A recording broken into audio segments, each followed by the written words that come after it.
Itu orang biasanya nerobos lawan arus ya berapa 100 meter, 200 meter. Itu paling 3 kilo, Bu. Dan itu setiap hari.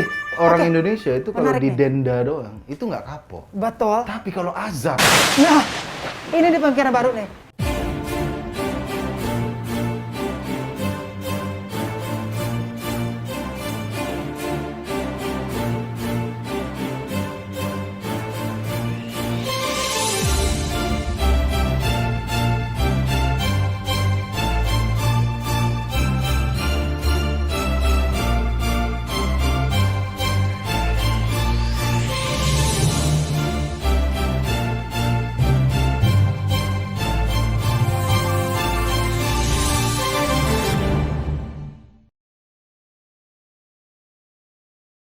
Kan kamu kan sarkas tadi kan, kamu bilangnya sering keluarin itu. Ada nggak kekhawatiran, wah aku nanti jangan-jangan nggak disuka ini, aku nanti jangan-jangan nggak banyak yang nge-like atau takutnya jokernya kamu sampaikan itu nggak nyampe itu? Itu sudah terjadi kalau itu. Sudah terjadi. Sering terjadi. Sering terjadi. Ya. Maksud kita ngeluarin suatu statement gitu. Seorang orang pada salah paham. Ini maksudnya begini. Kita sebenarnya komedi itu kalau dijelasin, jadi bukan komedi. Ya, bermain dengan pikiran ya. Kita lempar sesuatu, orang-orang, wah kamu kok gini. Ya kalau kita jelasin udah bukan komedi, jadi kita sudah tidak bertanggung jawab sama penjelasan itu. Ya, ngomong-ngomong kamu lempar-lempar jok tadi itu ya. Tentu berbeda dong. Kamu dulu masih bujangan, tidak ada siapa-siapa. Sekarang sudah ada Azal, sudah ada Mbak Rinda. Nah, tentu ini berbeda. Ada nggak mempengaruhi mereka tuh di hidupmu? Paling sebenarnya sebelum punya istri, punya anak, sejak kasus yang dulu itu, itu kita jadi lebih berhati-hati. Tapi apakah lebih berhati-hati itu merubah style kita? Enggak sih. Karena memang kita senang dengan style itu. Kita senang dengan kebebasan berpendapat dan style komedi ini.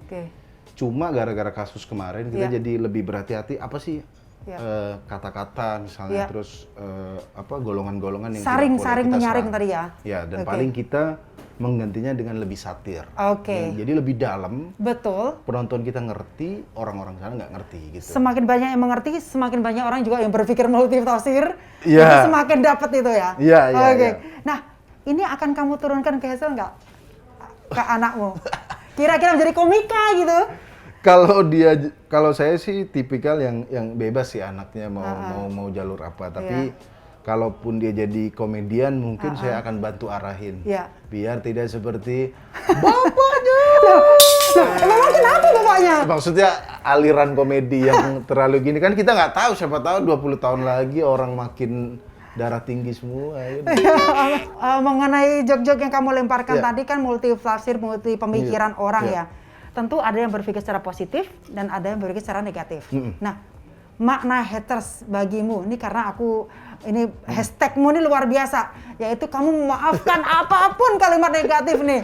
Gimana nih? Negative comment will be forgiven. Nah, itu tadi. Gini, kalau saya dan Coki juga dari Majelis Lucu, kita merasa ada haters. Maksudnya kita tidak bisa denial, kita nggak punya haters kok. Udah ada jelas orang yang nggak suka sama kita, benci sama kita. Kita lebih memilih tidak ngurusin mereka. Energimu tidak kamu alihkan ke situ? Habis kalau kita ngurusin mereka. Kalau pertama, kita kalau suruh menuntut ngikutin apa yang mereka inginin. Bikin komedi gini dong. Kita ikutin misalnya. Udah mengikutin gini, jangan gini dong, jangan gini. Kita capek.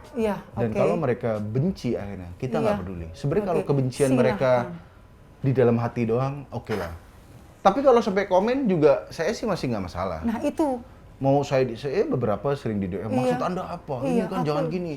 Kalau saya sih nggak peduli. Karena pertama, itu nggak berpengaruh pada kehidupan saat ini ya. Dan marah-marah dia tidak sesuatu yang konstruktif.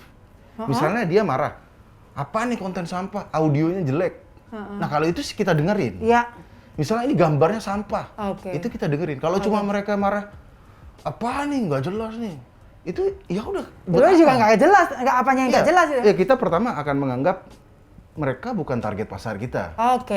Dia mau sampai kapanpun orang misalnya dangdut tidak akan suka jazz. Orang jazz tidak akan suka dangdut ya. Ya udah, mau satu marah-marah ya. Betul. Biarin aja kalau saya begitu sih. Iya. Apa sih keresahanmu tentang perilaku lalu lintas di Indonesia ini? Nah, ini akhirnya yang saya tunggu-tunggu dari Nah.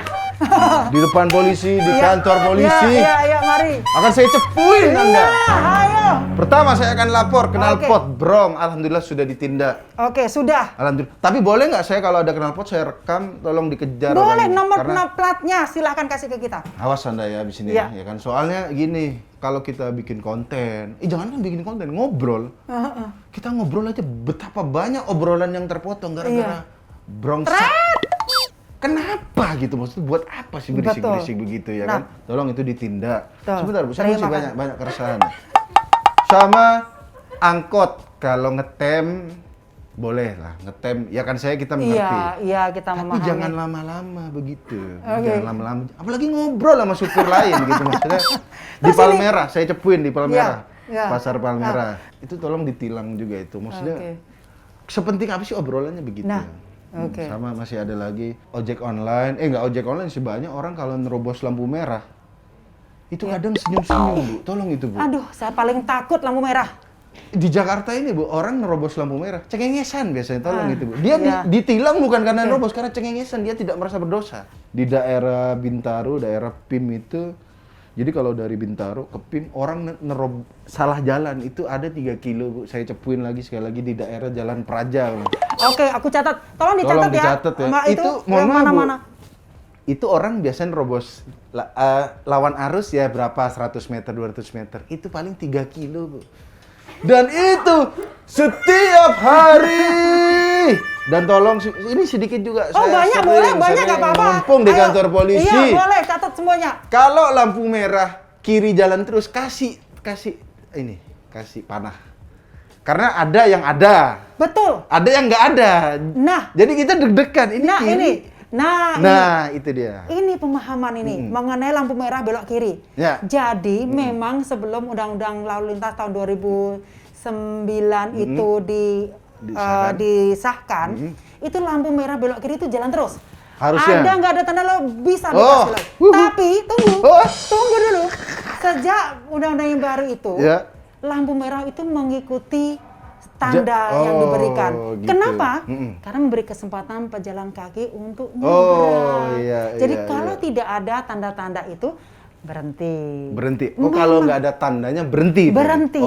Oke. Kalau ada tanda lampu kuning biasanya atau belok kiri jalan terus, silakan. Iya. Semoga ini dipahami semua karena pada saat kita berhenti, belakang tetetet. Iya, padahal kita lagi mikir ini. Bener. Takutnya di belakang diklakson, di sini udah ada nunggu polisi. Maksudnya menindak. Nah, ngomong-ngomong soal kekesalanmu, pas banget. Kita ini NTMC Channel punya program namanya On the Road. On the Road. Jadi ini sosialisasi kepada para pelanggar. Boleh nanti kapan-kapan ikut sama kita? Boleh, saya mau Pasti ikut. Lo bisa. Enggak, saya kalau ketemu knalpot brong, itu saya nggak marah. Beneran nanya, kenapa gitu maksudnya. Kenapa doang gitu. Iya, benar-benar. Boleh. Nanti kita ajak ya. Kita ikut ya. Kita jadwal ya. Oke, kita kasih tahu berikutnya. Nah, ini ngomong-ngomong soal pelanggaran, selain sosialisasi, kita juga ada pelanggaran atau penindakan pelanggar yang kalau kamu melanggar terus tidak ditilang langsung oleh polisi, cuma itu salah, itu jangan gitu, jangan GR, kamu nggak ditilang ya. Jadi gimana tuh? Maksudnya direkam gitu? Jadi perlu juga kita sampaikan ke para sahabat NTMC Channel ini, ada namanya Etlemobile. Jadi penilangan elektronik, tapi secara patroli. Nah, ini para pelanggar ini direkam oleh yang berpatroli tadi.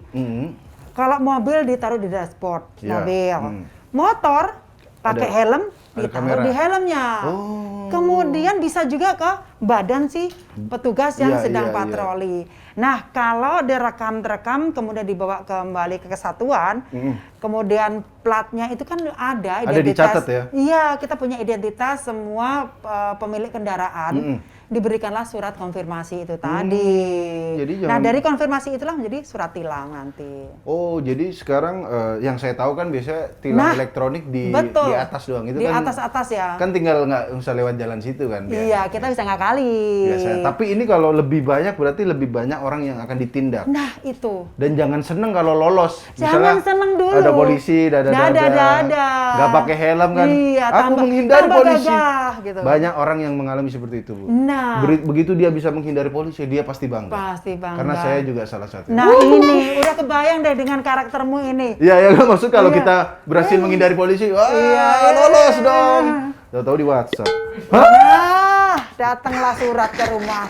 Celakanya lo bonceng atau orang lain, padahal itu asisten. Iya, misalnya dia nggak pakai helm ya. Berarti memang polisi ini serius dalam menindak orang-orang. Tapi itu bagus. Jadi karena banyak yang tertindak ya. Mau tidak mau membangun kesadaran untuk tertib, artinya kan selamat di jalan. Iya, terutama sih salah satunya jalur busway itu, Bu. Nah, banyak banget. Kadang kan saya mengerti misalnya polisi nggak jaga di situ.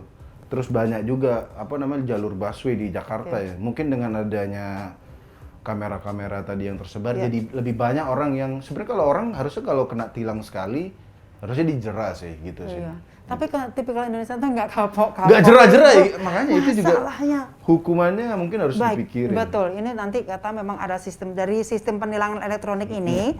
Nanti kan kita akan buatkan sistem poin-poinnya. Nah, ini kita akan menuju ke sana juga. Sebenarnya mungkin polisi bisa bekerja sama dengan ini, Bu, sinetron-sinetron azab. Ini, saya mau kasih tahu fakta bahwa orang Indonesia itu kalau didenda doang itu nggak kapok. Betul. Tapi kalau azab, ini di pemikiran baru nih. Misalnya, azab knalpot brong. Nah, kuburan berisik. Nah, benar juga. Kita akan kerjasama juga nih, bener nih. Bisa atau jadi misalnya azab orang nerobos lampu merah, ya kan? Kuburan jadi kelap-kelip. Iya. Makanya kita pakai yang galak-galak masih juga nggak bisa. Galak mau didendanya mungkin jadi berapa ratus ribu orang, udahlah tinggal bayar gitu. Tapi mungkin kalau begitu azab nih. Sekarang kan banyak penontonnya ya. Iya. Lebih didengar. Terakhir nih, harapan Mas Muslim ini terhadap komedi di Indonesia ini apa nih?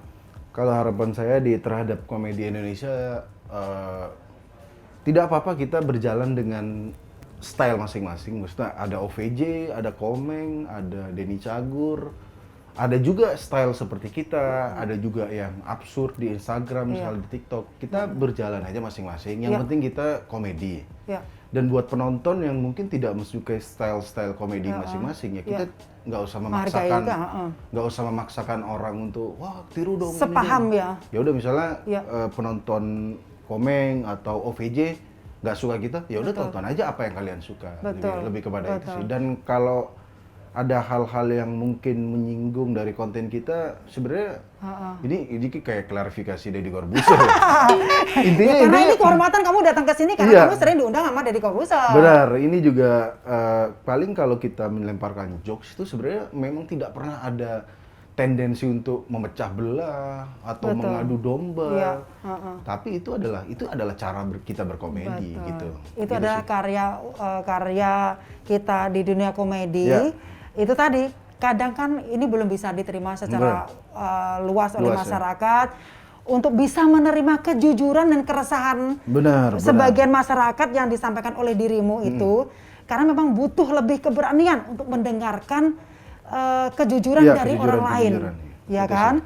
Nah, ke depan masih tentang jok-jok yang sama atau ada sedikit warna berbeda? Sebenarnya kita style komedi akan tetap begitu, tapi paling topiknya, gitu. Misalnya waktu kemarin topiknya yang di Indonesia masih soal isu SARA misalnya, tapi kalau ke depannya isu SARA kita sudah damai, tapi misalnya nanti ada isu rasisme atau isu apa, ya topiknya yang akan kita ganti. Tapi kalau stylenya kita akan tetap begitu. Iya, karena memang sudah nyaman dan itu ciri khas kita kan. Memang saya dan Coki itu senang komedi itu jujur senang. Iya, itu gitu nafasmu ya. Itu nafasmu. Nah, ini Mas Tristan ini saya jadi banyak belajar juga bahwa perbedaan itu biasa, wajar kita terima. Karena kan sekarang itu semua bebas memberikan pemikirannya. Mari kita sikapi dengan baik. karena ini bisa jadi sindiran yang membuat kita menjadi pribadi yang lebih baik lagi. Gitu kan. Terima kasih atas kedatanganmu di podcast ini, mempunyai walaupun dirimu kontroversi tapi mempunyai kepedulian sama tentang keprihatinan lalu lintas. Itu dia. Nah, terakhir sebelum meninggalkan podcast kita, ada tidak saran kritik terhadap kepolisian negara Republik Indonesia?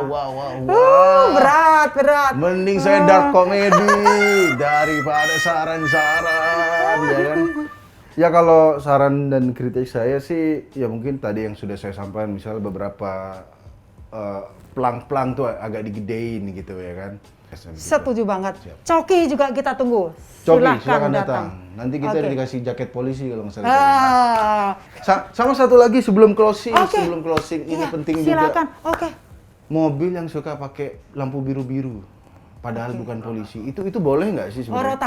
Rotator ya. Itu maksudnya saya kadang panik gitu. Benar. Kadang saya ini polisi beneran apa enggak begitu. Mungkin ini itu selain kenal potbrong itu juga itu tidak mengganggu tapi mengintimidasi. Betul, gitu, betul. Bukan peruntukannya. Bukan peruntukannya, apalagi kalau nggak salah itu dilarang ya. Mungkin memang. itu juga lebih ketat gitu. Ya, memang itu sudah kita lakukan operasi juga mengenai rotator yang bukan peruntukannya. Siap. Terima kasih sudah datang, sudah terus-terusan berbagi wawasan. Dan untuk sahabat NTMC jangan lupa like, share, subscribe NTMC channel ya. Subscribe. Oke, Mas Muslim, kita tutup podcast kali ini dengan slogan NTMC. Silakan. 1, 2, 3. Stop pelanggaran, stop kecelakaan, keselamatan untuk kemanusiaan, Indonesia tertib. Salam presisi. Salam presisi.